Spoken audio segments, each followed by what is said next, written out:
Hello दोस्तों, नमस्ते, प्रणाम। मैं आपकी संगीत दुनिया 1984 आज आप लोगों के लिए एक बहुत ही प्यारा सा एक गाड़ी गीत लेके आई हूँ। आप लोग सुनिएगा, आशीर्वाद प्यार दुलार दीजिएगा। और ये गाड़ी गीत स्पेशल तो जा रही है शिव कुमार जी के लिए, और आप लोग भी सुनिएगा। एक है शिव कुमार जी, पांडे जी हैं, वो गाड़ी गीत की मांग करते हैं, तो उन्हीं के लिए गाड़ी गीत सुनाया जा रहा है। आप लोग भी सुनिए और अपने शादी ब्याह में गाइएगा।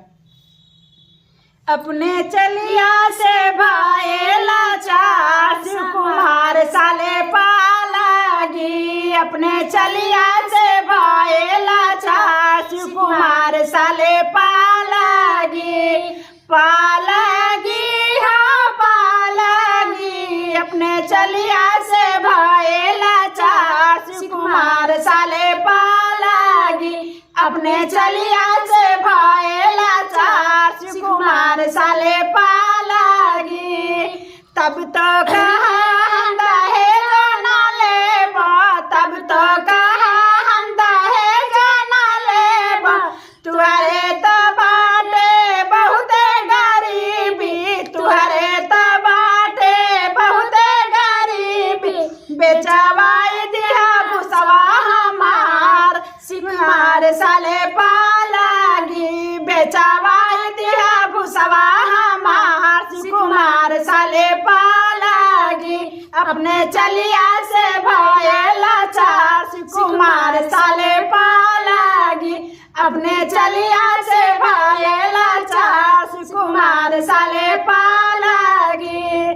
तब तू तो कहा हमरे महला दू महला, तू तो कहा हमरे महला दू महला, बंगला गाड़ी हाथी घोड़ा, बंगला गाड़ी और हाथी घोड़ा, बेचवाए दिया झोपड़ी हमार शिव कुमार साले पालागी, बेचवाए दिया झोपड़ी हमार शिव कुमार साले पालागी, अपने चलिया से भाएला चार शिव कुमार साले पालागी, अपने चलिया से भाएला चार शिव कुमार साले पालागी, अपने चलिया से भाएला चार शिव कुमार साले पालागी।